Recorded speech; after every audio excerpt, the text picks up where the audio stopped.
स्मृतिपुराणानाम् आलयं करुणालयं नमामि भगवत्पादं शङ्करं लोकशङ्करं शङ्करं शङ्कराचार्यं केशवं बादरायणं सूत्रभाष्यकृतौ वन्दे भगवन्तौ पुनः पुनः ईश्वरो गुरुरात्मेति मूर्तिभेदविभागिने व्योमवद्व्याप्तदेहाय दक्षिणामूर्तये नमः।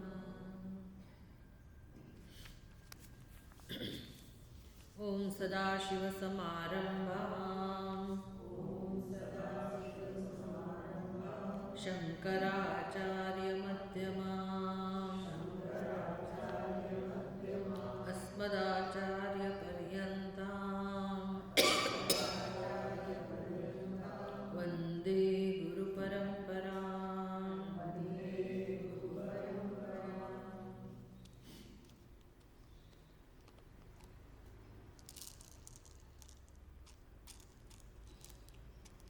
अध्याय 5 छांदोग्योपनिषदનો પહેલો ખંડ અને છઠ્ઠો મંત્ર।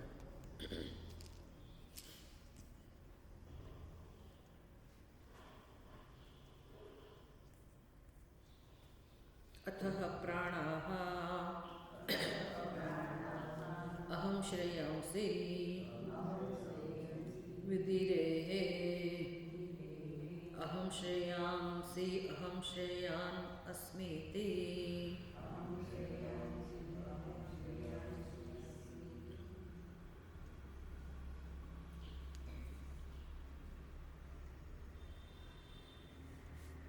प्राणनी महत्ता समझावा माटे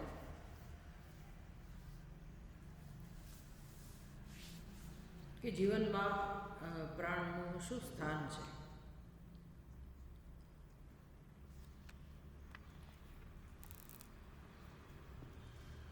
आम तो अपनी ज्ञानेन्द्रियों कर्मेन्द्रियों मन बुद्धि आ बधुं महत्वनुं छे। अपनी समग्र उपाधि महत्वनी है।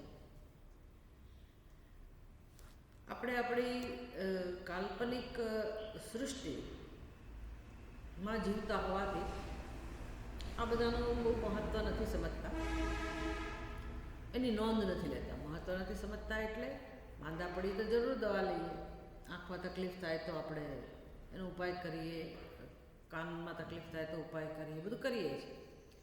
પણ એ બધાનો ઉપયોગ માત્ર આપણે આપણી પોતાની જે बुद्धिमां जे दुनिया वसावेली है, जेने जीव सृष्टि कहेवाय, एना माटे एनो उपयोग करीए छीए। समग्र उपाधिनो उपयोग आपणे आपणी पोतानी जे समझ छे एने ध्यानमां राखीने एनो उपयोग करीए छीए। एने कहेवाय टेकन फॉर ग्रांटेड के तो छे ज ने एमां शुं, एमां नवुं शुं छे। बधाए पोतानो उपयोग पोतानी उपाधिनो उपयोग जीवन जीववामां करे ज छे ने। जीवन जीववा माटे तो भगवाने शरीर आप्युं छे, जगतना विषयों बनाव्या छे अने आपणे आपणी ज्ञानेन्द्रियों अने कर्मेन्द्रियों द्वारा जगतना विषयोने आपणे अनुभवीए छीए। अने मारे जे करवुं छे हुं कर्या करूं छुं। दरेक व्यक्तिने अंदर जे करवुं छे ए प्रकारे ए कर्या करे छे। एटले जीवन जीववानी जे रीत छे ए अनादिकाळथी बस आ ज छे। भले बीजेनी पद्धति बदलाय, રહેણી કરણી બદલાય, ખાધા ખોરાકી બદલાય, પહેરવેશ બદલાય, એ બધું બદલાયા કરે, પણ જીવન જીવવાની જે પદ્ધતિ છે એ તો આ જ હોય। એક સમય એવો હશે કે જ્યાં ગૃહસ્થ આશ્રમ જેવું હશે જ નહીં। એક સમય હશે જે પથ્થર યુગ કહેવાતો એ વખતે, તો એ પ્રકારની વ્યવસ્થા હશે સમાજની।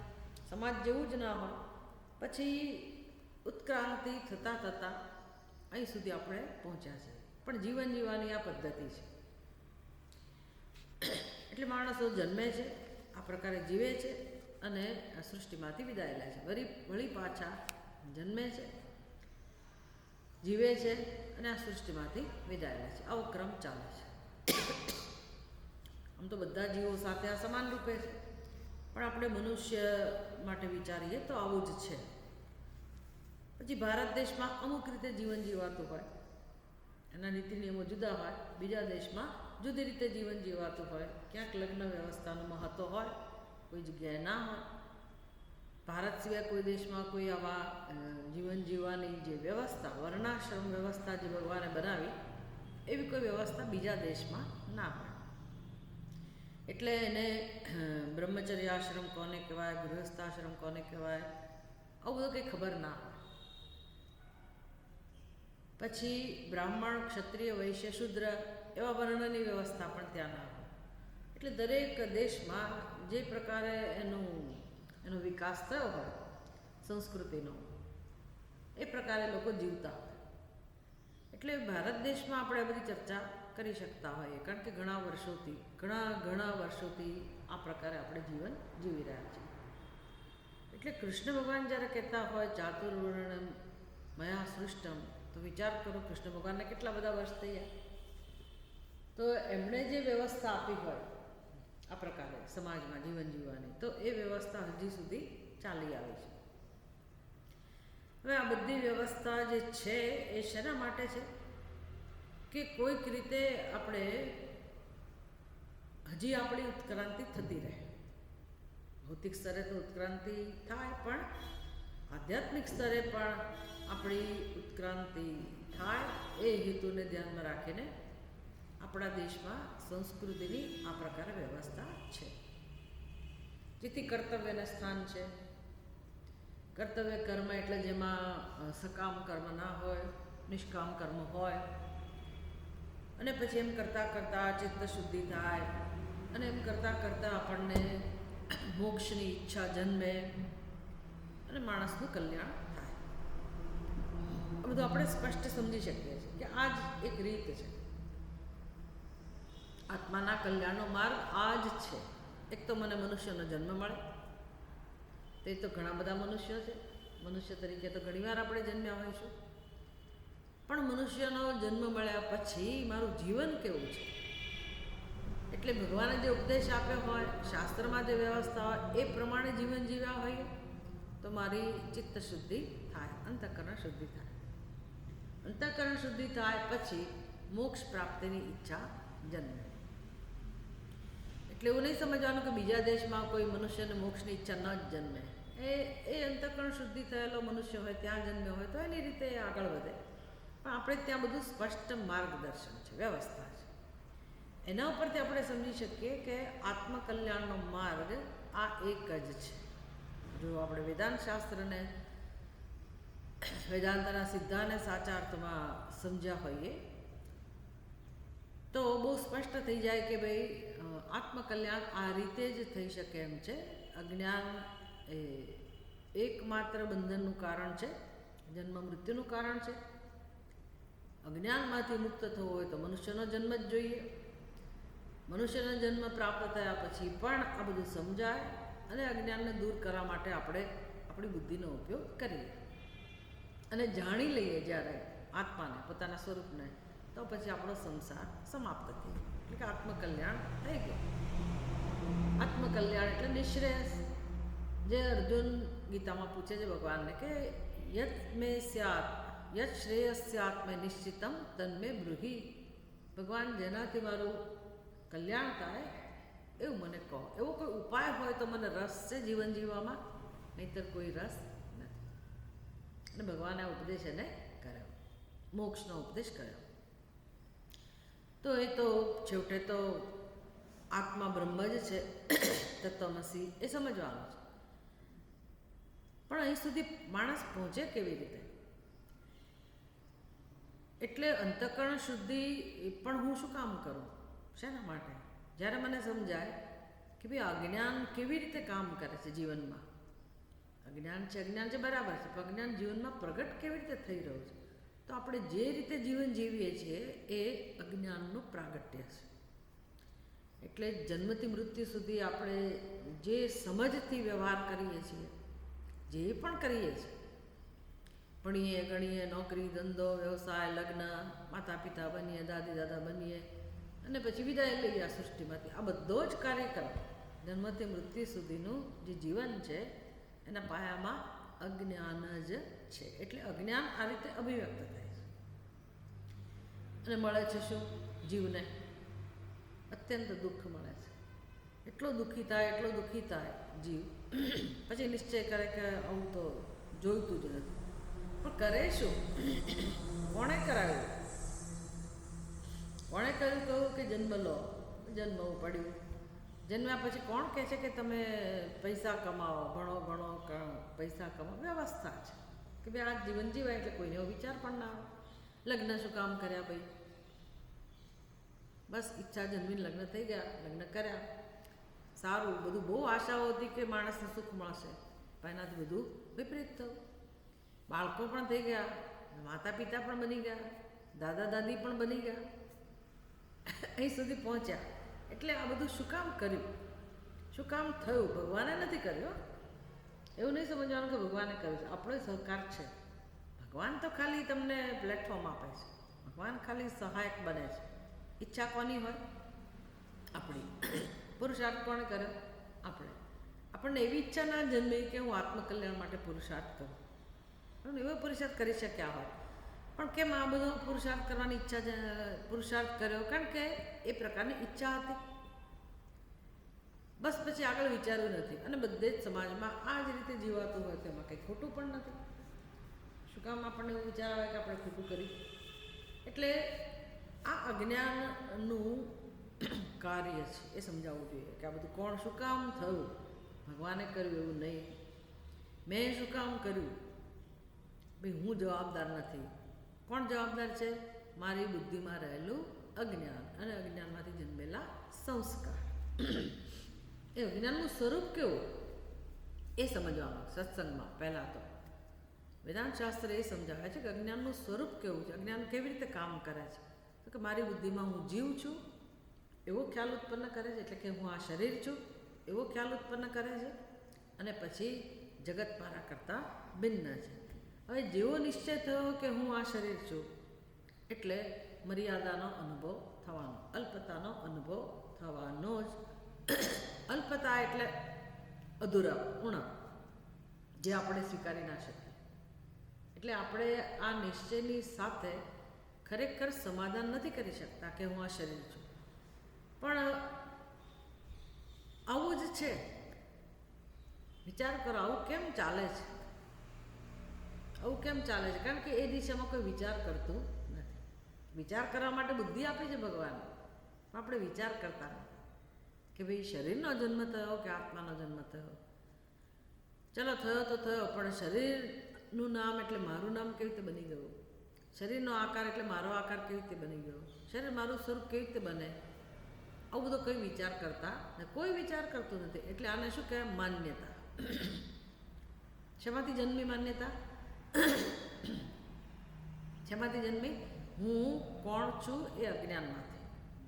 ખરું ને? આપણે કોણ છીએ એવા અજ્ઞાનમાંથી આ નિર્ણય થઈ ગયો. જો ખબર જ હોત કે હું તો સચ્ચિદાનંદ સ્વરૂપ આત્મા છું, ચૈતન્ય સ્વરૂપ આત્મા છું, એ ખબર જ હોત તો ખરેખર જન્મવાનો પ્રશ્ન ના આવે, અને જન્મ્યા પછી ભૂલે ના થાય. અને બધું આપણે વિચારી શકીએ એમ છે કે અજ્ઞાનને કારણે પોતાના ઉપર આવો નિર્ણય થયેલો છે કે હું આ શરીર છું. પછી વિચાર તો કરી શકાય, ભલે નાનપણમાં ના કરી શકે, મોટા થયા પછી વિચાર તો આવે કે ભાઈ શરીર તો બદલાયા કરે છે, શરીર તો વિકારી છે, આત્મા તો બદલાતો નથી, આત્મા તો એક સમાન જ છે. તો શરીર અને આત્માને શું સંબંધ છે? આવો પણ વિચાર થતો નથી. જીવનના કોઈ પણ સ્ટેજમાં, કોઈ પણ અવસ્થામાં આપણે આવો વિચાર કરતા નથી. આ તો આપણને તક મળે છે સત્સંગમાં આ પ્રકારે વિચાર કરવાનો. એટલે ભજગોવિંદમ સ્તોત્રની અંદર શંકરાચાર્ય કહે છે, બાલસ્તાવત ક્રીડાસક્ત. એણે જોયું કે મનુષ્ય કઈ રીતે જીવન જીવી રહ્યો છે. તો કે મનુષ્ય બાલ્ય અવસ્થામાં શેમાં આસક્ત છે? બાળપણમાં બાળક શેમાં મસ્ત હોય? રમત ગમતમાં. આપણે એમાંથી જ પસાર થયા, એટલે બાલ્ય અવસ્થા જ જતી રહી. આપણે એવાને એવા જ છીએ. પછી કુમાર અવસ્થા આવી, તો કુમાર અવસ્થામાં તરુણસ્તાવત તરુણી સક્ત. કુમાર અવસ્થામાં જે કંઈ બીજા બધા બાળક કરતાં વધારે બીજા આપણી રમતો હોય કે જે કંઈ પ્રવૃત્તિઓ હોય એમાં આસક્ત હોઈએ. તરુણસ્તાવત તરુણી સત્તા, અવસ્થામાં મનુષ્ય એમાં વિષયોના ઉપભોગમાં મસ્ત છે. વિજાતીય સંબંધોમાં તરુણસ્તાવત તરુણી સત્તા. પછી શું થાય? વૃદ્ધ બને. વૃદ્ધ અવસ્થામાં શું હોય? શેમાં આસક્ત હો તમે? હવે કશું કે ખાવા પીવાનું કંઈ રહ્યું ના હોય, હરવા ફરવાનું બહુ રહ્યું ના હોય. હવે શું મળ્યું ભેટમાં? ચિંતા. વૃદ્ધસ્તાવત ચિંતાસક્ત. ચિંતામાં એ સક્ત હોય. ચિંતાનો વિષય ગમે તે કેમ ના હોય, કોઈ પણ ચિંતાનો વિષય હોઈ શકે, પણ વૃદ્ધસ્તાવત ચિંતાસક્ત. શંકરાચાર્યજી કહે છે કે કોપી બ્રહ્મણી ન સક્ત. કોઈ મનુષ્ય બ્રહ્મમાં આસક્ત થતો નથી. બ્રહ્મમાં, સત્યમાં, પરમાત્મા વિશે એને કંઈ વિચાર આવતો નથી. આ બધી અવસ્થાઓ જતી રહે છે જીવનની. કોઈ અવસ્થામાં એને બ્રહ્મનો કે આત્માનો વિચાર આવતો નથી. જો આ બધું વિચારીશું તો સમજાશે કે આપણે કરીએ છીએ જે સત્સંગ એ કેટલો મહત્ત્વનો છે, કેટલું બધું મહત્ત્વ છે. અને લોકોને આની ખબર જ નથી. લોકોને ખબર હોય તો રસ નથી. એટલે માણસો બેભાન અવસ્થામાં જીવે છે. ખરેખર એમના મગ્ન દુઃખી થઈ જાય છે, પણ જાગતો નથી માણસ. કોણ નથી જાગવા દેતું? એના જ સંસ્કારો, એના જ કર્મો, એની જ આસક્તિ. ભરપૂર દુઃખ છે. દુઃખ તો સર્વત્ર છે, પણ માણસ જાગતો નથી. દુઃખમાં એને ગમતું નથી અને દુઃખમાં એ પડ્યો રહે છે. મૃત્યુ પામે છે. જન્મે ત્યારે શું નવું શરીર મળે ખાલી, પણ દુઃખ તો એનું એ જ હોય. બુદ્ધિ એની એ જ હોય, સંસ્કાર એના એ જ હોય. એક વળી પૂર્વના કોઈ કર્મો આપણી સાથે આવ્યા હોય તો એ પ્રારબ્ધને કારણે કદાચ કંઈક થોડોક ફેરફાર થાય તો થાય. આ બધું શીખેલા હોય ને તો આપણે આપણા જીવનમાં ઘણું વાવેતર કરવાનું શરૂ કરી દઈએ કે ભાઈ આ જન્મમાં હું એવા કર્મો કરું, એવી રીતે આગળ વધું કે જેથી મારું અંતઃકરણ શુદ્ધિ થાય, મારું કલ્યાણ થાય. સારું, આ બધી ભૂમિકા હું શેના માટે ચર્ચા કરું છું? કારણ કે આપણે ઉપાસના પ્રાણની કરવાની છે. પણ શું કામ જરૂરી છે?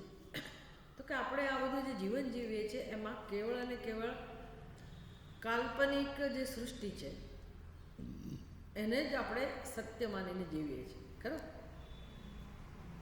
એટલે કે મારો ખ્યાલ, હું કોણ છું એ, પછી જેને હું મારા સમજું છું. એટલે આ બહુ જ સૂક્ષ્મ સ્તરની ચર્ચા છે. ઘણાને ન ગમે, દુઃખ લાગે. કાલ્પનિક સૃષ્ટિ એટલે શું? એક તો હું આ શરીર છું. ખરું? શરીર છે એની ના નથી, પણ શરીર હું નથી. શરીર હું નથી, પણ શરીરને હું કહું છું. ભાઈ હું છું, શરીર છે. બે વસ્તુ જુદી છે, પણ બુદ્ધિમાં સમજ છે કે હું શરીર છું. આ મારી કાલ્પનિક સૃષ્ટિ થઈ, જેને જીવ સૃષ્ટિ કહીએ છીએ. દરેકની બુદ્ધિમાં આ ખ્યાલ છે. એ સમજાવવું જોઈએ કે આ કાલ્પનિક છે કે નહીં, કાલ્પનિક હોવું જોઈએ કે નહીં. ભાઈ બુદ્ધિ જ્યારે સ્વીકારે કે ભાઈ મેં નથી શરીર ઉત્પન્ન કર્યું અને શરીરમાં જે કંઈ બધું બની રહ્યું છે એમાં ક્યાંય મારો ફાળો નથી, કે નથી મારા માતા પિતાનો ફાળો, અને તો પછી કોણે બનાવ્યું હોય? જે એનું સર્જન છે, શરીરની જે વ્યવસ્થા છે, એનું જે ટકી રહ્યું છે, જે કારણે બધી પ્રવૃત્તિ કરી રહે છે, જે કારણે મને બધો અનુભવ થાય છે, આ જે શરીરની અદ્ભુત વ્યવસ્થા છે, આવું ઉત્કૃષ્ટ સર્જન કરનાર ઉત્કૃષ્ટ જ હોય, એ જ્ઞાની જ હોય, એમાં કોઈ બેમત નથી. તો આ સર્જન જેણે કર્યું છે શરીરનું, મેં નથી કર્યું એટલે શરીરને હું ના કહી શકું. એટલું કહી શકું કે મને આપ્યું છે. સર્જન કરનારે આ શરીર મને જાણે માની લો કે આપ્યું છે. પણ આ તો આખી જિંદગી હું શરીર છું એ જ પ્રમાણે જીવીએ છીએ. હવે આપણું એટલું બધું તાદાત્મ્ય છે આ શરીરમાં, એટલો બધો અહંભાવ છે, દ્રઢ આસક્તિ છે, દ્રઢ તાદાત્મ્ય છે, એ તો છે જ. પછી શરીર જેના દ્વારા મળ્યું એ મારા માતા પિતા,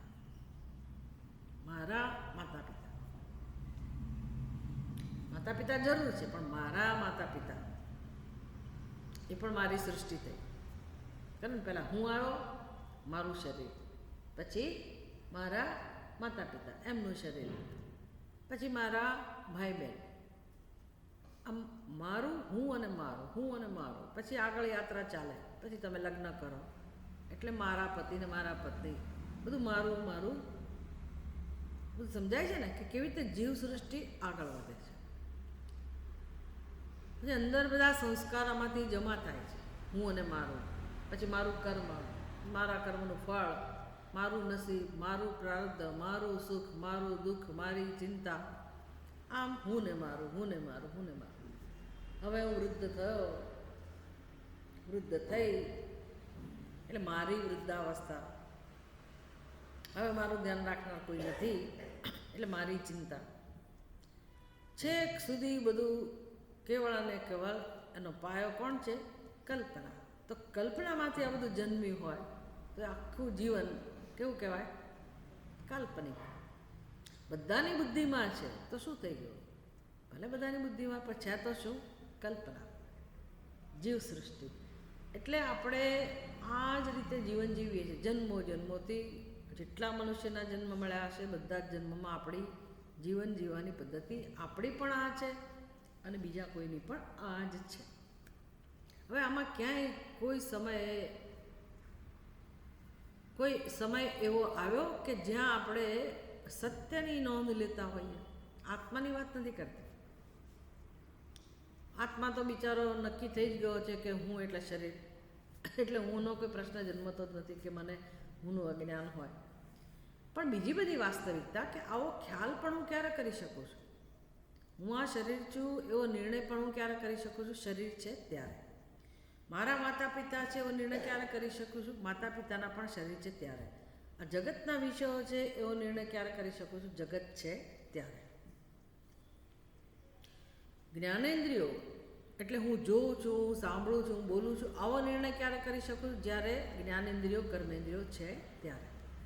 મારી ઈચ્છા એવું ક્યારે કહી શકું? ઈચ્છા જ્યાં જન્મે છે એવું મન છે ત્યારે.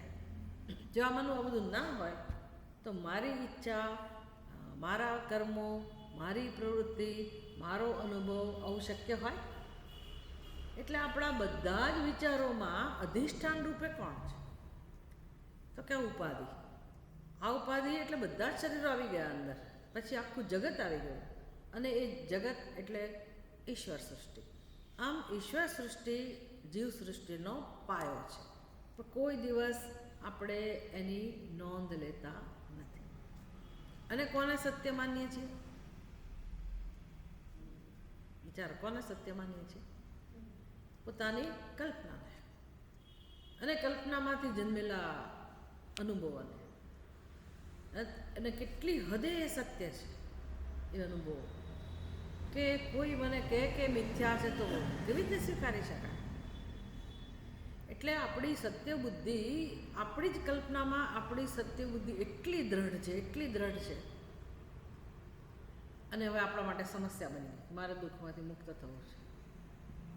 એ સ્થિતિ સુધી આવી ગયા.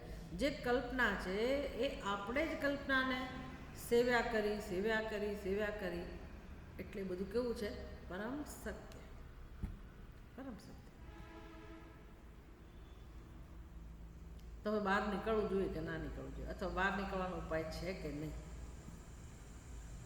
પહેલાં તો આ બધું ચિંતન થવું જોઈએ જીવનમાં કે આમાંથી બહાર નીકળવાનો ઉપાય હોઈ શકે કે ના હોઈ શકે. હંમેશ માટે કામ ચલાવો નહીં. એ તો આપણે મંદિરમાં જઈએ અને પૂજા કરી લઈએ અને જપ પણ કરી લઈએ.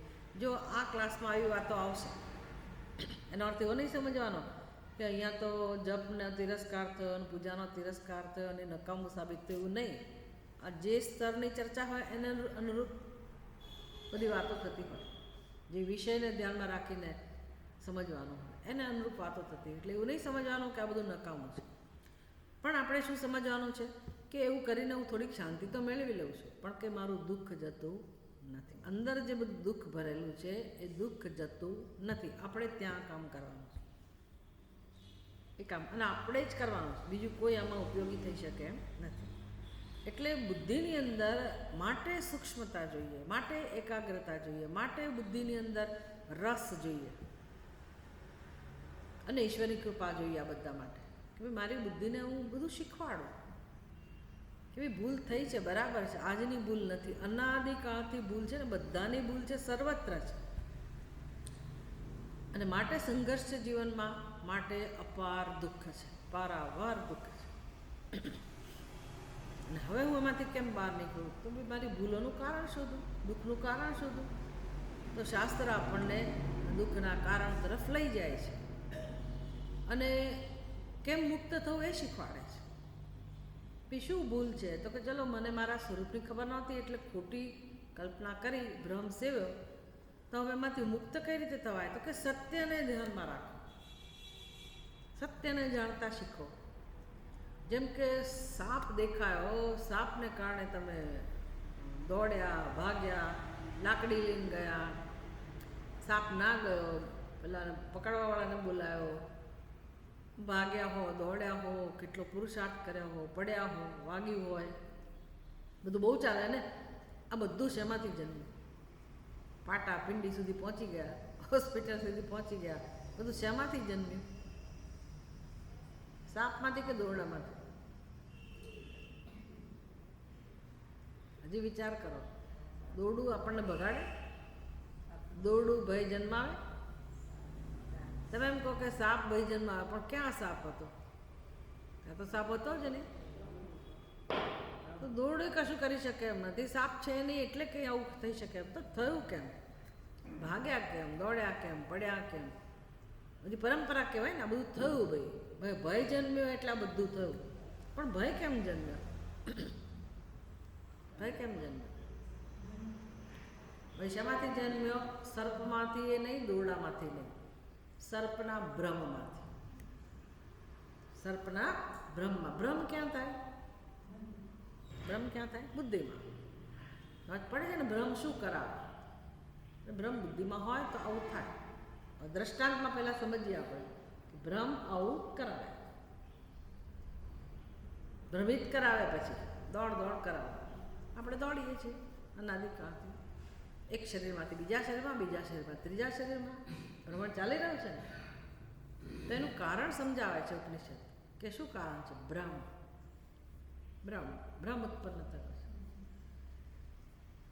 એટલે દોરડાને જ્યારે સર્પ માની લેવામાં આવે, સર્પ છે નહીં, છતાં એવો નિશ્ચય થઈ ગયો કે આ સર્પ જ છે. હવે મારે એમાંથી મુક્ત થવું હોય ભયમાંથી, તો કોઈક મને સમજાવે કે ભાઈ જો તમને જે સર્પ દેખાય છે ત્યાં વાસ્તવમાં દોરડું છે. તો સર્પનો ભ્રમ ક્યારે જાય?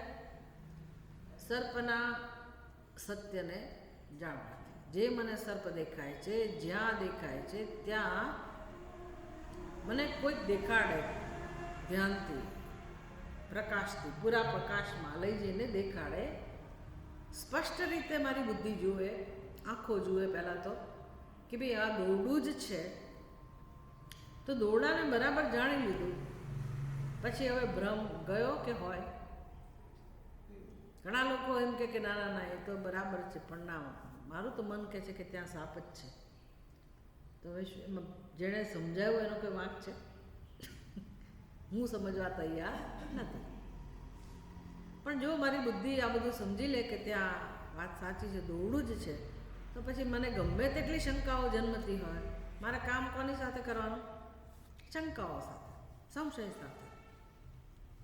ભલે વાર લાગે, પણ એક દિવસ એ જે કહેનાર છે એમાં શ્રદ્ધા હોવી જોઈએ કે આ માણસ મને મૂર્ખ નથી બનાવતો, એ જાણે છે માટે મને કહે છે, એટલે હું એનામાં શ્રદ્ધા રાખું. ભાઈ ભલે અત્યારે ભલે દોરડું નથી દેખાતું, પણ હું દોરડું જોઈ શકીશ. એ કહે છે એટલે સર્પ નહીં જ હોય અને દોરડું જ હશે.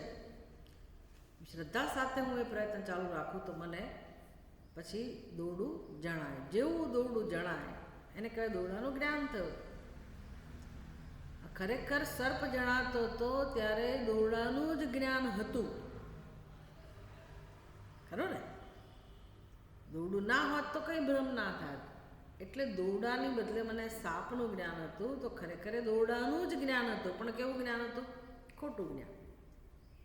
દોરડું જેવું હોવું જોઈએ એવું જ્ઞાન નહોતું. એને કહેવાય મિથ્યા જ્ઞાન. એટલે દોરડું તો નહોતું જ જણાતું એનું નામ અજ્ઞાન. પછી દોરડું સર્પને રૂપે જણાતું હતું એનું નામ મિથ્યા જ્ઞાન, ભ્રમ. બસ આ જ આપણા જીવનમાં બની રહ્યું છે. ઉપનિષદ સમજાવે છે કે આપણા જીવનમાં આ જ વસ્તુ બની રહી છે. હું દેહ છું, હું જીવ છું, હું સ્ત્રી છું, હું પુરુષ છું. આ જન્મમાં આપણા જે આ ખ્યાલ છે એમાં હું દોરડાની જગ્યાએ છે. હું એટલે આત્મા, સચ્ચિદાનંદ સ્વરૂપ આત્મા એ દોરડાના સ્થાને છે, જે નિર્દોષ છે અને અનંત જનું સ્વરૂપ છે, સર્વવ્યાપક છે, જે પૂર્ણ છે, જે જ્ઞાન સ્વરૂપ છે, જે સદા પવિત્ર છે, અજન્મા છે, મૃત્યુરહિત છે, અમર છે. આવું અત્યંત ઉત્કૃષ્ટ એ હુંનું સ્વરૂપ છે. પાપ પુણ્યથી પર, સુખ દુઃખથી પર અને હંમેશા છે જ હોવું એનો સ્વભાવ છે. એને કહેવાય સત. જ્ઞાન સ્વરૂપ છે એ હુંનો અનુભવ હંમેશા થતો હોય એને કહેવાય ચિત્ત. અને જ્યારે એના પર કોઈ ભ્રમ ના હોય, આપણી બુદ્ધિ એના વિશે કોઈ ખોટા ખ્યાલ ધરાવતી ના હોય, તો પછી એ સ્વરૂપથી જ આનંદનો અનુભવ કરાવે છે, જે સુષુપ્તિમાં આપણને રોજ આનંદનો અનુભવ થાય છે. આ હુંનું સ્વરૂપ છે. હવે આમાં શંકા જતી હોય તો ભગવાને આપણને અનુભવ તો આપેલા જ છે. સુષુપ્તિના અનુભવનું ચિંતન કરો ભાઈ. સુષુપ્તિમાં કેમ આનંદનો અનુભવ થાય છે, સુષુપ્તિમાં કેમ શાંતિનો અનુભવ થાય છે, આટલું સમજવાય આપણી અંદર કંઈક તૈયારી જોઈએ ને, બુદ્ધિમાં કંઈક સક્ષમતા તો જોઈએ ને, રુચિ જોઈએ, એકાગ્રતા જોઈએ, કેટલું બધું જોઈએ, પ્રેમ જોઈએ. આ કંઈ કથા થોડી છે, તો સમજવાનું છે. પેલી કથામાં કેવું ચાલે, આપણે આમ આપણી પદ્ધતિ પ્રમાણે જે ગયા હોઈએ. ઘણા લોકો તો પેલું નીટિંગનું કામે કરતા હોય, ઘણા શાક ફૂલતા હોય, જાત જાતનું ચાલતું. એટલે હા હવે હા કર્યા કરીએ, બરાબર છે. રામજીને આવું થયું, બરાબર છે. રામજી વનમાં ગયા, એમાં કે આપણે કંઈ આપણી બુદ્ધિનો બહુ ઉપયોગ ના કરવાનો. આપણે સાંભળીએ ને ઠીક છે, એટલો સમય કાઢ્યો, એ સત્સંગ કરી આવ્યા, કથા કરી આવ્યા. આ વસ્તુ જ્ઞાન છે, જ્ઞાન છે. અને આપણી બુદ્ધિને આપણે તૈયાર કરવાની છે. આ એવું શ્રવણ નથી કે તમે સાંભળીને ખંખેરીને જતા રહો. યુ હેવ ટુ લર્ન, શીખવાનું. એટલે બહુ સામર્થ્ય જોઈએ બુદ્ધિમાં. એ બુદ્ધિ લાવવી ક્યાંથી? જીવનમાં એટલું દુઃખ માણસે સહન કર્યું હોય, એટલે આવી બધી એકાગ્રતા ક્યાંથી લાવી, સૂક્ષ્મતા ક્યાંથી લાવી, પેલું બધું જે આપણા બધા ખ્યાલ હોય એમાં આપણે આમથી મચક ના આપતા હોઈએ. એટલે આ બધાની પહેલાં ભગવાન કર્મયોગની વાત કરે, નિષ્કામ કર્મયોગ, ઉપાસના. કે ભાઈ આપણી બુદ્ધિ જરા તીક્ષ્ણ બની હોય, સૂક્ષ્મ બની હોય, કાલ્પનિક દુનિયામાંથી હવે એને સમજાઈ ગયું હોય એટલે એ બધામાંથી બહાર નીકળવાનો પ્રયાસ કરતી હોય, સત્યની તરફ કેમ આગળ વધવું એમાં રસ હોય. એટલે એ બુદ્ધિને શીખવામાં રસ હોય સતત. તો આપણે શીખી રહ્યા. શીખવાની રીત તો એક જ છે ને કે ભાઈ સત્યનું ચિંતન આપણે કંઈ ઘરે બેઠા બેઠા કરી શકીએ. ઘરમાં સમય તો ઘણો હોય, 4 વાગ્યાના ઉઠી ગયા હોય, કોઈ દિવસ આંખો બંધ કરીને બેસીને આપણે આવું ચિંતન કરી શકીએ? કારણ કે આપણી અંદર ક્યાં કશું ખબર જ નથી કે તે ચિંતન કરીએ. લોકો એટલે ધ્યાનમાં બેસી જાય, પણ ધ્યાન થતું હશે? ધ્યાન પણ ના થાય, કારણ કે મનની વિચારાની અવસ્થા જ જુદી છે. એટલે ઊંઘ આવે, બીજું કંઈ ના થાય. એટલે પછી દોડ કરીએ, કસરત તો કરીએ કમસે કમ, એ સારો, એનાથી ફાયદો થાય. સારું, ચાલો એટલું તો સારું થયું. કહેવાનું તાત્પર્ય એ છે કે આપણે ઘરે બેસીને આવું ચિંતન કરી શકતા નથી. સવાર, બપોર, સાંજ ગમે તે આપણી અંદર સામર્થ્ય નથી. એટલે સત્સંગ જોઈએ, એટલે માર્ગદર્શન જોઈએ. પણ પછી બુદ્ધિને તો તમારે તૈયાર કરવી જ જોઈએ. લોકો વર્ષો સુધી સત્સંગ કરે પણ ચિંતન નામની વસ્તુ નહીં, વિચાર પરિવર્તન નામની વસ્તુ નહીં, તો એ સત્સંગનો શું અર્થ છે? ખાલી સારું લાગે સાંભળીને, કારણ કે આ તો લાગવાનું જ છે ને સારું. એમ તો તમે ગમે તે સાંભળો ને, કોઈ પણ સંપ્રદાયમાં જાઓ ને, થોડુંક વસ્તુ સાંભળો ને, તમને સારું જ લાગવાનું છે. કેમ? તો કે સંસારથી જ ભિન્ન છે, એટલે બધું સારું લાગે દુનિયામાં. સંસારથી ઉપર જે કંઈ હોય બધું સારું જ લાગવાનું. સારું લાગે, પણ આપણે જે સારું લાગવાની વાત કરીએ છીએ એ આપણું પોતાનું સ્વરૂપ જાણવું અને સારું લાગે કાયમ માટે, હંમેશ માટે દુઃખમાંથી મુક્ત થાઓ એવા સત્સંગની જરૂર છે આપણને, જ્યાં આપણું કોન્ટ્રીબ્યુશન હોય, આપણે પોતે પ્રયત્નશીલ હોઈએ, આપણે પોતે વિચાર કરતા થઈએ, જ્ઞાન આપણું બને, કે કોઈ કે શું કરાયું ને આપણને શાંતિનો અનુભવ થયો અને કામ થઈ ગયું, નહીં. સ્વતંત્રતા કોને કહેવાય? જ્ઞાન મારું પોતાનું બને. સારું, એટલે હવે જેમ દોરડાનું જ્ઞાન થવાથી જ સર્પનો ભ્રમ જાય, એવી રીતે હું આત્મા જ્યારે આવો છે એવું મને શાસ્ત્ર સમજાવે, હું સાંભળું, શીખું શ્રદ્ધાથી, અને મને સમજાય કે આત્મા આવો જ છે. અને આત્મા એટલે મારો એકનો આત્મા નહીં, કોઈ પણ જીવનો આત્મા આ જ છે. એટલે સુષુપ્તિની વાત કરતા હતા કે ભાઈ મારે માનવું કેવી રીતે કે આત્મા આનંદ સ્વરૂપ છે? મને તો રાત દિવસ દુઃખનો અનુભવ છે, આખી જિંદગી દુઃખનો અનુભવ છે, અને તમે કહો છો કે આત્મામાં દુઃખ નામની વસ્તુ નથી, આત્મા અસંગ છે. કેમ સમજવું? ખાતરી કેમ થાય? માનવું કેવી રીતે?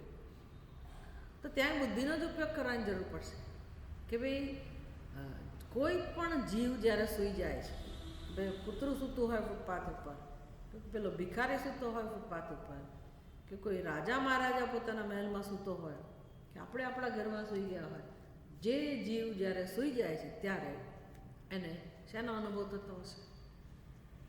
આપણા અનુભવ પરથી અનુમાન કરી શકીએ કે હું સૂઈ જાઉં છું તો મને કેવો અનુભવ થાય છે. તો પછી કોઈ પણ જીવ જ્યારે સુષુપ્તિમાં જતો રહે તો એને અનુભવ શેનો થાય છે? શાંતિ. પછી જગતનો અનુભવ છે સુષુપ્તિમાં? તમારા સુખ દુઃખનો અનુભવ છે સુષુપ્તિમાં? છે કોઈ કકળાટ છે સુષુપ્તિમાં? કોઈ ફરિયાદ નથી, કોઈ કરતા કોઈ ફરિયાદ નથી. ગમે તેવો તમારો મહાન શત્રુ હોય, ગમે તેવો તમારો મહાન રોગ હોય, મહાન દુઃખ હોય, સુષુપ્તિમાં કોઈ દુઃખનો અનુભવ નથી. સુષુપ્તિમાં આવા કોઈ સાંસારિક સુખનો અનુભવ પણ નથી.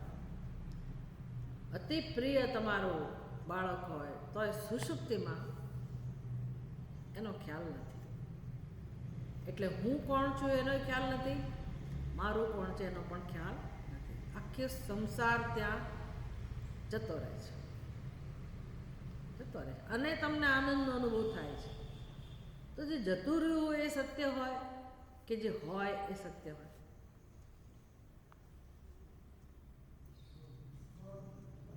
જતું રહે એને સત્ય કહેવાય કે જે હોય એને સત્ય? પછી એ અનુભવ હું ઈચ્છું જ છું ને. ભગવાન કહે છે કે એ અનુભવ કોનો થયો? તમારી પાસે તો કશું હતું નહીં. જાગ્રતમાં તમે કહો છો કે આને કારણે હું સુખી છું, ફલાણાને કારણે સુખી છું, તો સુખ માટે તો કોઈ વસ્તુ તમારી પાસે નહોતી, કશું નહોતું. તો સુખ આવ્યું ક્યાંથી? કોઈને મારું મારું નહોતા કહેતા અને સુખનો અનુભવ થયો. તો એ સુખ માટે જવાબદાર કોણ? સુખ માટે નિમિત્ત કોણ? હું. આપણે હતા કે નહીં? હું એટલે કે મારો આત્મા હતો, હું હતો ભાઈ, સૂઈ જનારો હતો. હું સૂઈ જાઉં તમને સુખનો અનુભવ થયો ના બને. સમજ પડે ને? કોને અનુભવ થાય છે? જે સૂઈ જાય છે તેને. એટલે કે તેની અંદર જ એ સુખ સ્વરૂપ આત્મા રહેલો છે, એનું જ એને સુખ મળે છે. આમ ચિંતન કરીએ તો ધીરે ધીરે વસ્તુ સમજાય, ખાતરી થાય કે ચોક્કસ શાસ્ત્ર કહે છે એ પ્રમાણે હુંનો સ્વભાવ આનંદ હોવો જોઈએ, આત્માનો સ્વભાવ આનંદ હોવો જોઈએ. તો પછી જીવનમાં દુઃખ કેમ છે? એક જ કારણ છે કે આ હુંને ઓળખતી નથી. જેમ દોરડાને ઓળખતા નહોતા એટલે હુંનું અજ્ઞાન છે.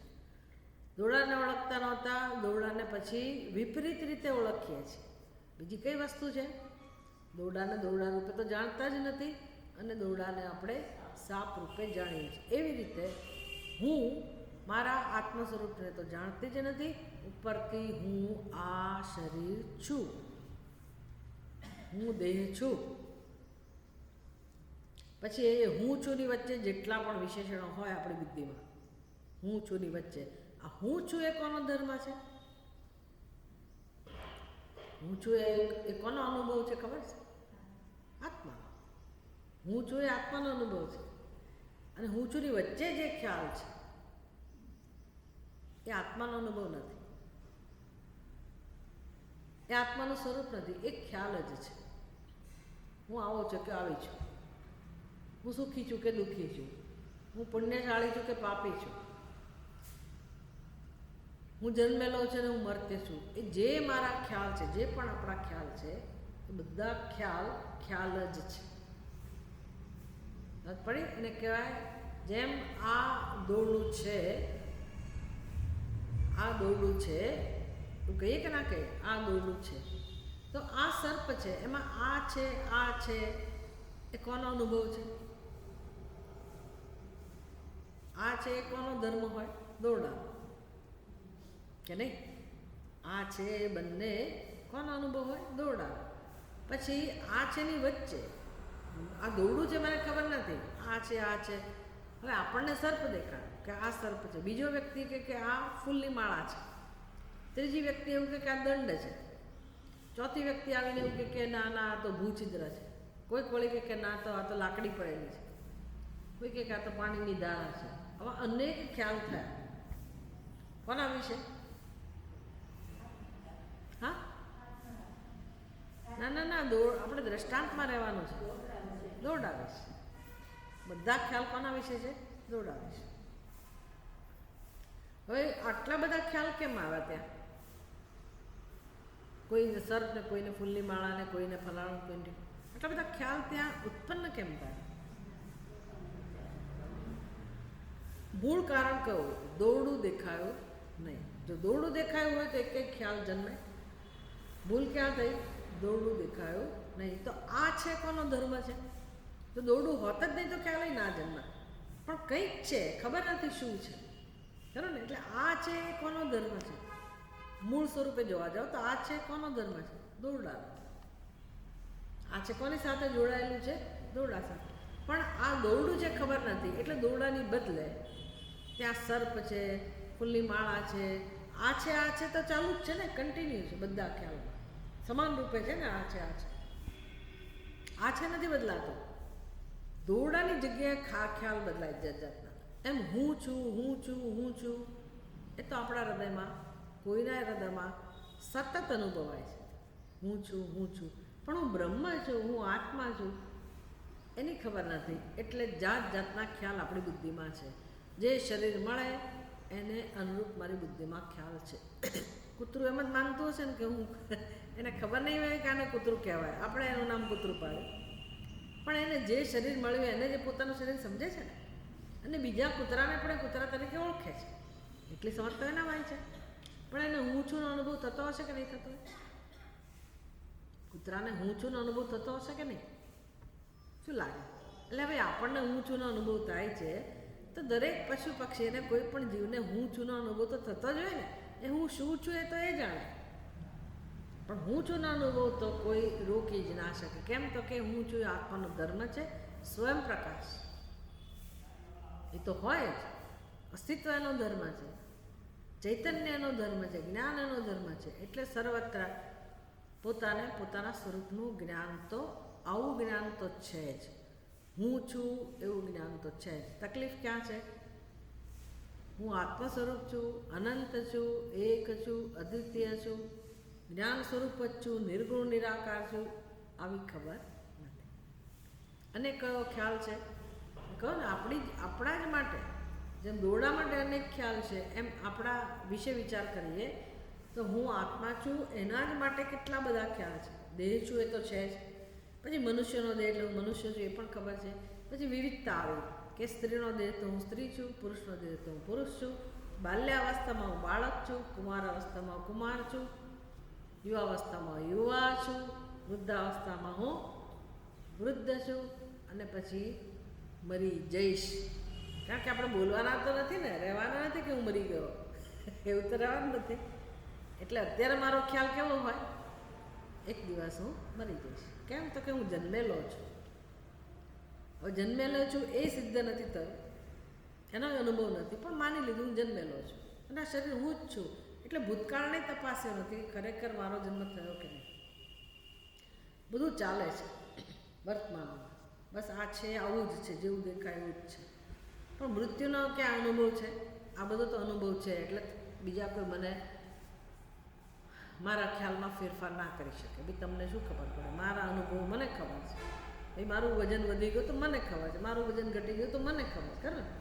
અનુભવ છે બધો, એટલે મારા નિર્ણયમાં હું ફેરફાર ના કરી શકું.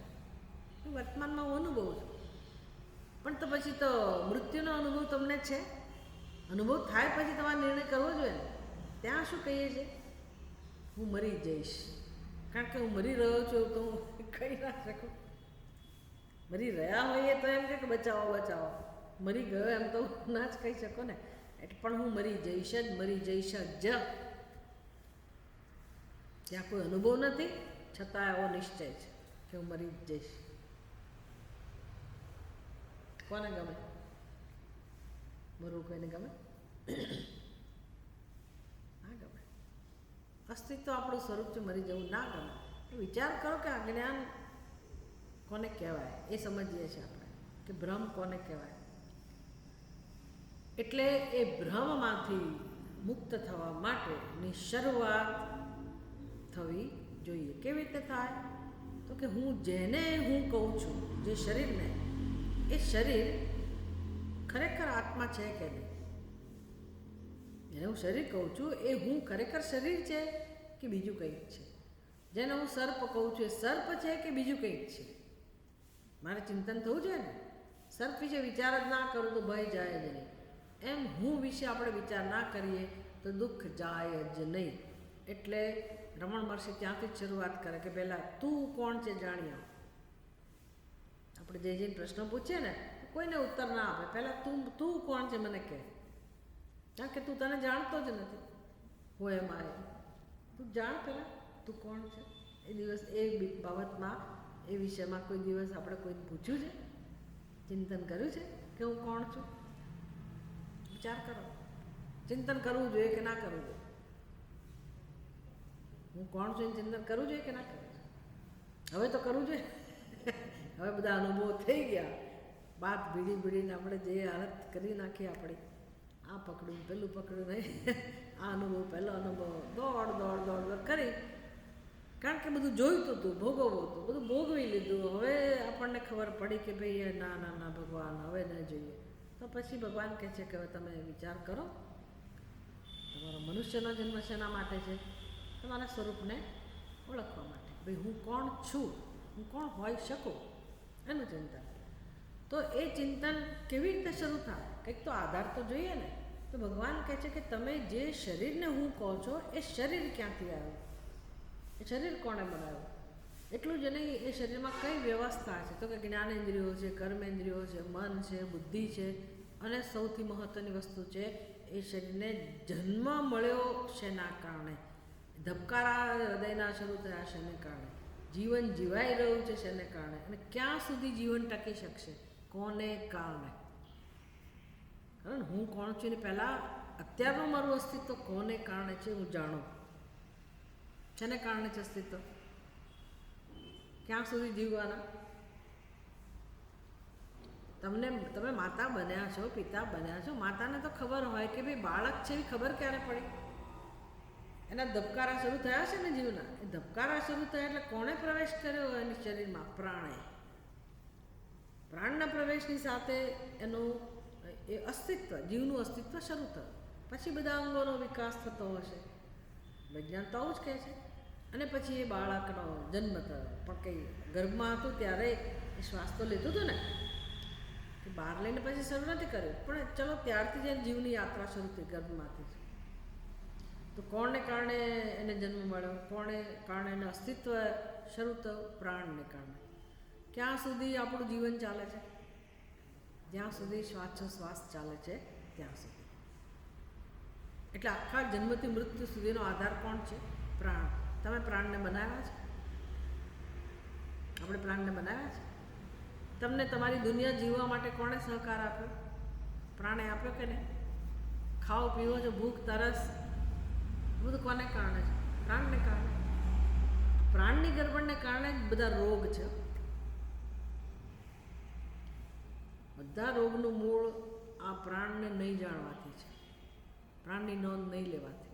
શરીરમાં પ્રાણ પોતાનું કામ સરખી રીતે કરવા માંડે તો બધા રોગ જતા રહે. એટલા માટે પ્રાણાયામ શીખવાડતા હોય. પણ એ બધું આપણને અઘરું લાગે, કારણ કે પ્રાણનું મહત્ત્વ જ નથી ને. એટલે પછી પ્રાણની ઉપાસના, પ્રાણાયામ આવું કશું આપણા જીવનમાં ના હોય. અને હોય તો શેના માટે? મારું શરીર સરખું થઈ જાય, રોગ જતો રહે, આથી વધારે કંઈ નહીં. પછી પાછી દોડવા માંડો, પણ દોડીને કરીશ શું? રોગ તો જતા રહે. માની લો પ્રાણાયામ કરવાથી રોગ જતા રહે, જીવન મળ્યું તાજગીમાં, પણ હું કરીશ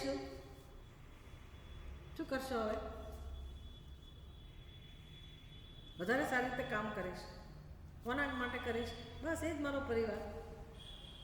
એટલે બધું ફોકસ ક્યાં છે? હું ને મારો, હું ને મારો, હું ને મારો. આને મદદ કરું, પેલાને મદદ કરું. એ વાત સાચી છે, પણ જીવનનો જે ખરું પ્રયોજન છે કે હું કોણ છું એ જાણવા માટે તો હું ઉપાધિનો ઉપયોગ નહીં જ કરું. પહેલાં જેવું જ જીવન જીવીશ ને. એટલે પ્રાણનું મહત્ત્વ એ રીતે નથી ખાલી સાજા થવા માટે પ્રાણ. ભાઈ આટલું મહત્ત્વ હોય તોય સારું છે, તોય સારું છે.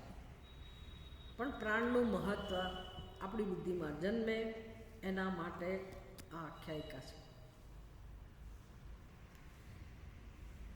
એટલે અહંભાવ બધે જ છે. આંખમાંય છે, જ્ઞાનેન્દ્રિયોમાંય છે, કર્મેન્દ્રિયોમાં પણ આપણો અહંભાવ છે, મનમાં પણ અહંભાવ છે, બુદ્ધિમાં પણ અહંભાવ છે. એ બધાને કારણે મારું જીવન ચાલે છે. આપણે એની નોંધ નથી લેતા. આંખો આપણી સેવા કરે છે, આંખો દેખાડે છે. આપણે શું કરીએ છીએ? ઉપયોગ કરીએ છીએ આંખોનો. હા, મને બરાબર દેખાય છે. દેખાતું ઓછું થઈ ગયું એટલે ડૉક્ટર પાસે ગયા, ચશ્માના નંબર આવ્યા હતા, ચશ્મા પહેર્યા. સરખું દેખાવ કેમ? બસ એ વ્યવસ્થા થઈ ગઈ. પછી કરવાનું શું? ઉપયોગ શું કરીએ છીએ? મને જે ઈચ્છા થાય હું જોઉં, મારો વ્યવહાર સરખો ચાલે, જેથી મને બધું તકલીફ ના પડે, બધું વાંચી શકું, લખી શકું, જોઈ શકું. એટલે હું દ્રષ્ટા, હું દ્રષ્ટા, હું દ્રષ્ટા, હું આમ કરું તેમ કરું. એટલે આંખનો ઉપયોગ જ થાય છે. આંખનું કોઈ મહત્ત્વ નથી. ભાઈ ઉપયોગ કરવા માટે જ આંખો આપી છે, પણ મારી બુદ્ધિમાં મહત્ત્વ કઈ રીતે હોવું જોઈએ કે આંખ જે છે કઈ રીતે કામ કરે છે. આંખના કોઈ દેવતા છે કે નહીં? કોઈની કૃપા છે કે નહીં? આંખોનું સામર્થ્ય કોને કારણે છે? એના અધિષ્ઠાતા દેવતા કોણ છે? એને કોઈ દિવસ નમસ્કાર કર્યા કે ના કર્યા જીવનમાં?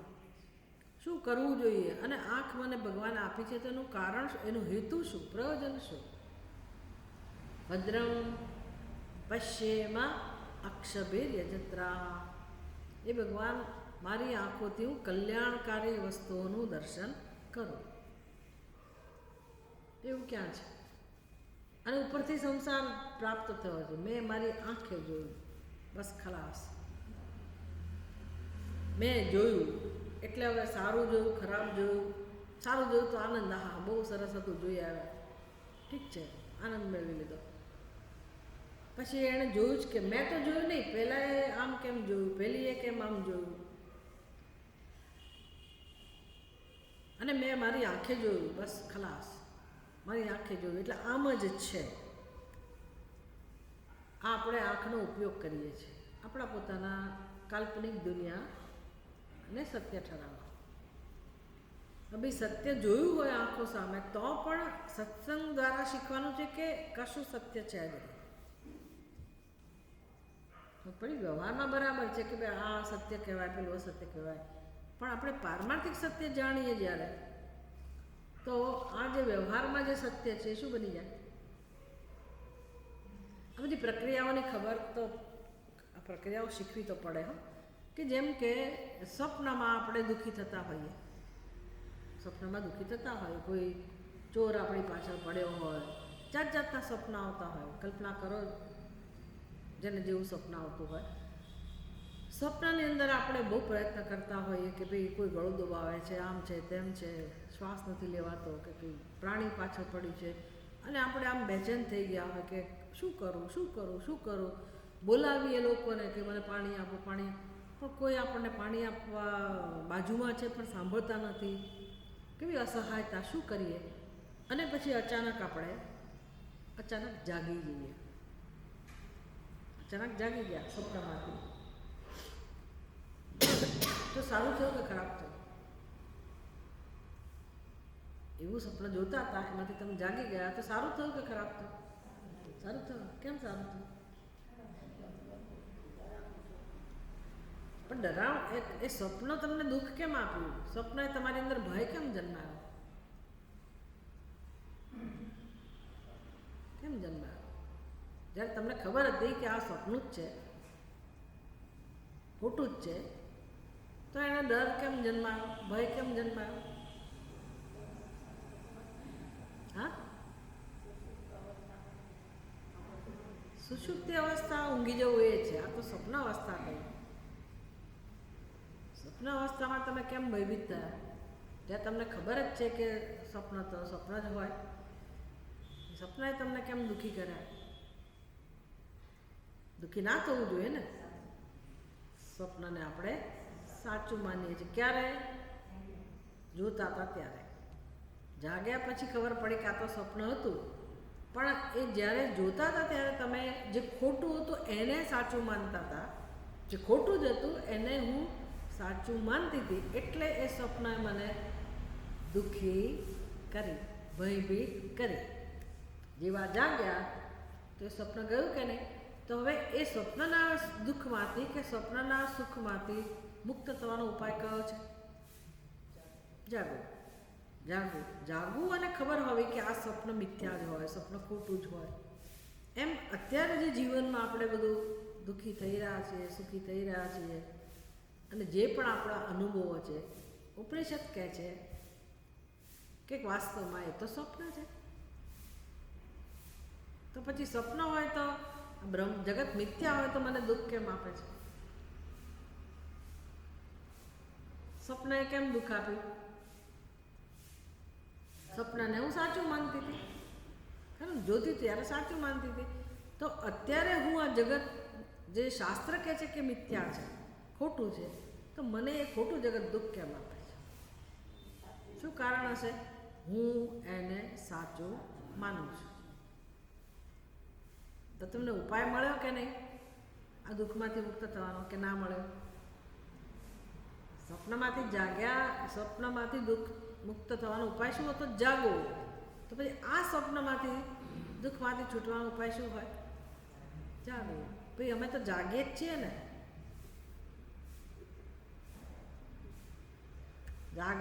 જાગતા હોવા છતાં જાગતા નથી. અનાદિ માયા સુપ્ત એશ જીવ. શાસ્ત્ર કહે છે આ જીવ અનાદિકાળથી ઊંઘે જ છે, એને ખબર જ નથી કે હું કોણ છું.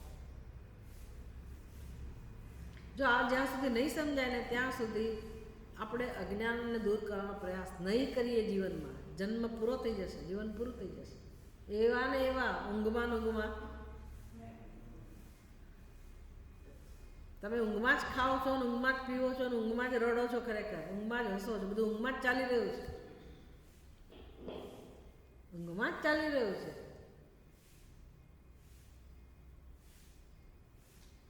કારણ કે આત્માને તો કોઈ અડ્યું જ નથી કોઈ વસ્તુ. જેમ સ્વપ્નમાં તમે ગમે તેટલા સુખી થયો, તમારા શરીરને કંઈ આંચ આવી હતી? સ્વપ્નમાં કોઈ ઘા માર્યા હોય પણ તમારા શરીરને કંઈ થયું હતું? કેમ? તો કે શરીરને એને કોઈ સંબંધ જ નથી ને.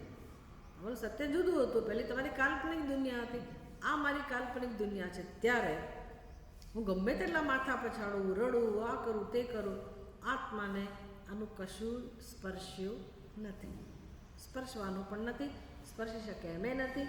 કેમ? તો કે આત્મા જુદું સત્ય છે, મારી જુદી અવસ્થા છે, અને આ મારી કાલ્પનિક અવસ્થા છે. જેમ પેલું સ્વપ્ન હતું એવી જ આ અવસ્થા છે. સ્વપ્નમાં અને જાગ્રતમાં શું ફેર છે?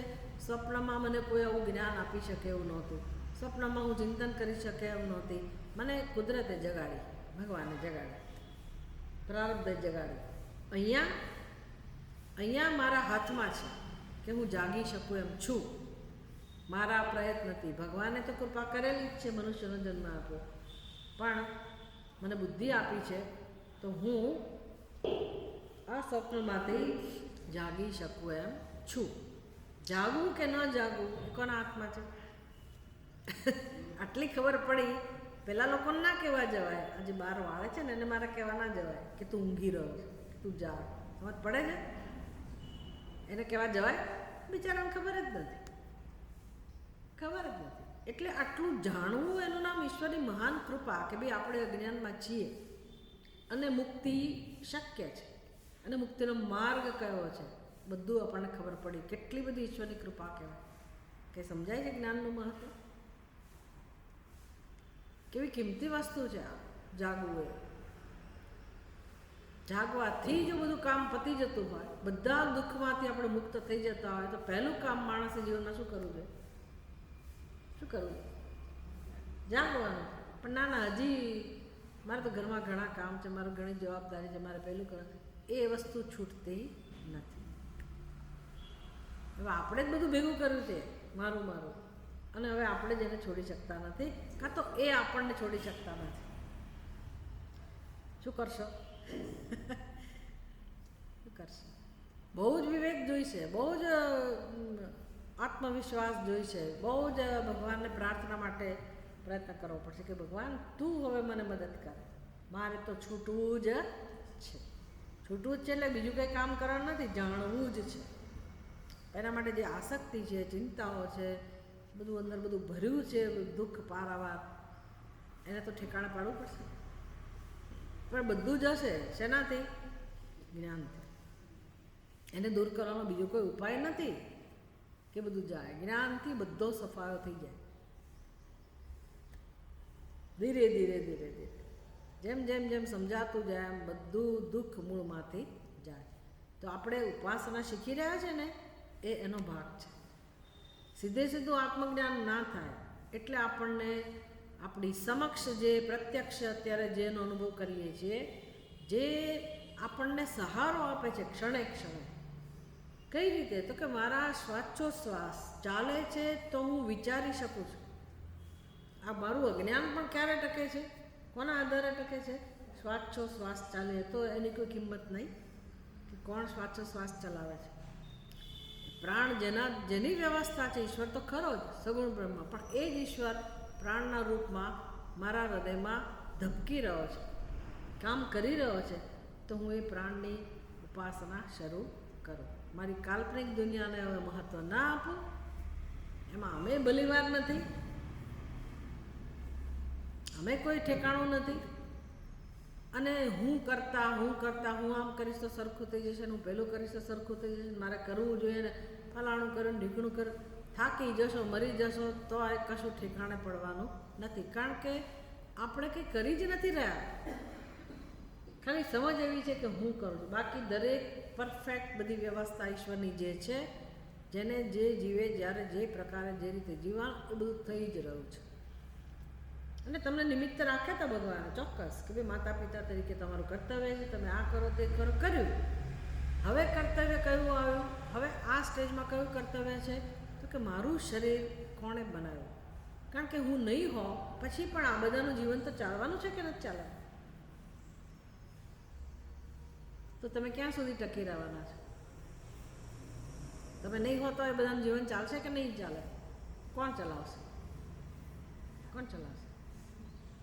કોઈક તો તત્વ છે ને જે ચલાવે છે. તો તમે આ પ્રયાસ કરો ત્યારે એ તત્વ નહીં ચલાવે?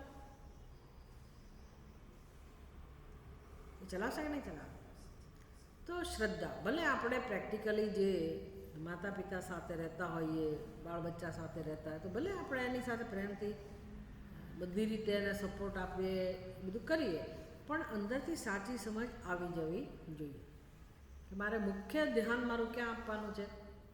તો કે મને કે શું કોઈ પણ ઉપાધિ જગતનું કોઈ પણ નામરૂપ છે એ બધાનું સત્ય શું છે એ જાણવામાં. એટલે એ જે ઈશ્વર સૃષ્ટિ છે એમાં એ જે પ્લેટફોર્મ છે કે અધિષ્ઠાન છે, સત્ય છે, એનું ચિંતન કરતાં શીખવું. એના ભાગરૂપે એક પછી એક પ્રકરણ. એમાં હવે આપણી ઉપાધિ, એ ઉપાધિમાં જ્ઞાનેન્દ્રિયો, કર્મેન્દ્રિયો, મન, બુદ્ધિ, અને એ બધામાં સૌથી મહત્ત્વના એટલે પ્રાણ. તો એ પ્રાણ કેવી રીતે મહત્ત્વના છે અને કેવી રીતે પ્રાણની ઉપાસના થવી જોઈએ એ શીખવાડી. એટલે એ શીખવાડી રહ્યા છે. એટલે બધી જે ઇન્દ્રિયોને એમ લાગ્યું કે ભાઈ અમે ચડિયાતા છીએ, એટલે ઝઘડો થઈ ગયો એટલે હવે બધી બ્રહ્માજી પાસે ગઈ બધાએ નક્કી કર્યું, કારણ કે એનું સર્જન કરનાર બ્રહ્માજી છે ને, એટલે બ્રહ્માજી પાસે ગયા કે ભાઈ તમે નક્કી કરીને કહો કે અમારામાંથી સૌથી મહાન કોને કારણે આ શરીર ટકે છે. બધા કામ કરે છે ને આપણી ઉપાધિમાં, બધું કામ કરે, તો આપણને ખબર નથી કે કોને કારણે શરીર ટકે છે. એટલે બધી ઇન્દ્રિયોને અંદર અંદર એમ થયું કે હું શરીરને જીવાડું છું, આ મારાથી કામ ચાલે છે. પછી ઝઘડો થયો, બધા કે હું ચડી આવતો. એટલે પછી છેવટે નક્કી થયું કે ચાલો ભાઈ કોણ ચડી આવતું છે નક્કી બ્રહ્માજી કરશે, કારણ કે પિતા છે. ત્યાં ગયા એટલે બ્રહ્માજીએ શું ઉપાય કર્યો કે નક્કી એવું કરો કે ભાઈ કઈ ઇન્દ્રિયની ગેરહાજરીમાં શરીર શબ જેવું થઈ જાય છે, અપવિત્ર થઈ જાય છે, બસ એ મહાન છે. એટલે બધાનો વારો નક્કી કર્યો. એટલે વાઘ ઇન્દ્રિય એને જરાક ઘમંડ હતો કે મારાથી જ શરીર ચાલે છે. એટલે એણે પછી કોઈએ ગણકાર્યું નહીં ને, કોઈને ગણકારતું નહોતું. આપણા ઘર જેવું જ, બધાને એમ કહે કે હું મહાન છું, કોઈને મહત્વ ના આપે, કારણ કે બધાને એમ મહાન જ બનવું હોય. તો પેલીએ કહ્યું કે સારું હું જતી રહીશ. તો બધા કે જાને તારા વગર કે નહીં ચાલે એવું થોડું છે. બધાએ કીધું જા, અને પેલી કે હું જતી જ રહીશ. તો જતી જ રહી. 1 વર્ષ સુધી આવી જ રહી કે જોઈ લઉં છું કેમ ચાલે છે બધો વ્યવહાર. જોયા કર્યું એને 1 વર્ષ સુધી, તો અહીં તો કંઈ ફેર ના પડે. જેમ મૂંગો માણસ જીવન જીવે એમાં માણસ જીવન જીવે છે. કંઈ શબ કંઈ શરીર કંઈ શબ જેવું થયું નહીં, અપવિત્ર થયું નહીં. ત્યાં તો પવિત્રતા એટલી જ રહી, ચેતનતા એટલી જ રહી, અને જીવન જીવાય. 1 વર્ષ પછી શી રિયલાઇઝડ, એને ખબર પડી કે ભાઈ હું કંઈ શરીર ચલાવતી નથી, હું મુખ્ય નથી. એટલે ચૂપચાપ પોતાની જગ્યા આવીને બેસી ગઈ. પછી કોનો વારો આવ્યો? ચક્ષુ ઇન્દ્રિય. હું જતી રહું, એ જતી રહી. 1 વર્ષ સુધી એ આવી જ નહીં પાછી. અને જોયા કરે બધું કે જોઈશ કેમ ચાલે મારા વગર, જોયા કરે. આવું થાય છે કે નહીં જીવનમાં? આવું જ થાય છે. મારા વગર ખબર પડી જશે. પછી હવે તમે તો જતા રહ્યા, પછી હું બહારથી વોચ રાખાવું કે શું કરે છે મારા વગર, એનું કેટલી દુઃખી થાય છે, કેટલો દુઃખી થાય છે. સમાચાર મળ્યા કરે, થાય જ ને. હું જોઉં પછી આવું જ થાય ને, મારી ગેરહાજરીમાં આવું જ થાય ને. બસ આટલું આપણું જીવન આટલું જ છે, બીજું કંઈ નથી. પેલી ચક્ષુ ઇન્દ્રિય જતી રહી. પછી 1 વર્ષ સુધી એણે જોયું કે આ માણસ તો જીવે જ છે, જેમ આંધળો માણસ જીવે એવી રીતે આ માણસ જીવે છે. ભલે થોડી ઘણી તકલીફ પડતી હશે ને, પણ જીવે તો છે જ. એના બધા કર્મો થાય છે, બધો વ્યવહાર થાય છે, ખાય છે, પીવે છે, ઊંઘી જાય છે, જીવન તો એનું ચાલુ જ છે. એટલે એનું શરીર કંઈ શબ જેવું થયું નથી. એટલે બિચારી શાંત થઈ ગઈ કે ભાઈ મારું સ્થાન શું છે. એટલે આવીને પાછી પોતાના સ્થાનમાં ગોઠવાઈ ગઈ. એટલું સારું કે પાછી આવી ગોઠવાઈ ગઈ. પછી કર્ણેન્દ્રિય એણે પણ આવું કર્યું. એણે પરીક્ષા કરી લીધી તો સમજાયું કે ભાઈ બહેરો માણસ જીવન જીવે છે, બુદ્ધિ પ્રવૃત્તિ છે, કંઈ શરીર એનું શબ્દ જેવું થયું નથી. એટલે પણ આવીને પાછી ગોઠવાઈ ગઈ. મન બુદ્ધિ બધાએ પ્રયત્ન કરી જોયો. આપણે જોઈએ જ છે ને, માણસ કોમામાં જતો રહે તો બુદ્ધિ કામ કરતી બંધ થઈ ગઈ, પણ માણસ જીવે છે કે નહીં? જીવે છે. હાથ પગ કપાઈ ગયા તો માણસ જીવે છે કે નહીં? જીવે છે. હવે કોનો વારો આવ્યો? પ્રાણ.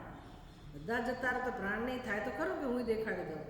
એણે નિર્ણય કર્યો, ચલો મારી સવારી, હું અહીંથી ઉપડું. હવે એણે જેવું ઉત્ક્રમણ શરૂ કર્યું કે હું અહીંથી જઉં, એટલે પેલું ઝાડ તમે ઉખેડો જમીનમાંથી તો બધા મૂળિયા એની સાથે જોડાયેલા કેમ ઉખડે? એમાં ઇન્દ્રિયો એની સાથે જોડાયેલી જ છે. એટલે એ બધાની અંદર પણ ભૂકંપ આવ્યો. જો આ પ્રાણે ઉત્ક્રમણ શરૂ કર્યું, આખી ઇન્દ્રિયોનું ઉત્ક્રમણ શરૂ થયું. એટલે એને ખબર પડી કે અમારું અસ્તિત્વ કોને કારણે છે? પ્રાણને કારણે. એટલે અમને જ ચલાવનારા પ્રાણ છે, તો પછી અમે શરીરને કેવી રીતે ચલાવીએ? અમે જરૂર શરીરને ચલાવીએ છીએ, પણ અમને કોણ ચલાવે છે? પ્રાણ. એટલે ખરા અર્થમાં આ શરીરને ચલાવનાર કોણ છે? પ્રાણ. પ્રાણ જતા રહે એટલે આપણને ખબર છે, જોઈએ જ છીએ કે જે શરીરમાંથી પ્રાણ જતા રહ્યા એ શરીરને કેટલો સમય રાખીએ છીએ ઘરમાં, કેટલો સંઘર્ષ કરવો પડે. 2 દિવસ સુધી સાચવવું હોય ડેડ બોડી તો બરફની પાટ ઉપર રાખવું પડે, ભાઈ ત્યાં એના હવાનો સ્પર્શ ના થાય, નહીંતર એ શરીરમાં સીધી અપવિત્રતા ઘૂસી જાય. જેવા પ્રાણ ગયા એટલે શરીર સડવા માંડે, દુર્ગંધ આવવા માંડે છે. તો હવે પવિત્ર રહ્યું કે અપવિત્ર? અમે જુઓ અત્યારે શરીરમાં અપવિત્રતા હોય જ છે કે નહીં? પસીનો હોય, મળમૂત્ર હોય, ગંદકી તો હોવાની, પણ છતાંય આપણું શરીર પવિત્ર છે, આપણે ચેતનતાનો અનુભવ કરીએ છીએ, કામ કરી શકીએ. તો કોણ કરાવે છે? કોણ કરે છે? પ્રાણ. તો કોઈ દિવસ પ્રાણને મહત્ત્વ આપ્યું? કારણ કે આપણને સમય જ નથી. આપણે દુનિયામાંથી બહાર આવીએ તો આ બધું વિચારીએ. કેટલી હદે આપણે કાલ્પનિક સૃષ્ટિને સત્ય માનીને વળગીને જીવીએ છીએ.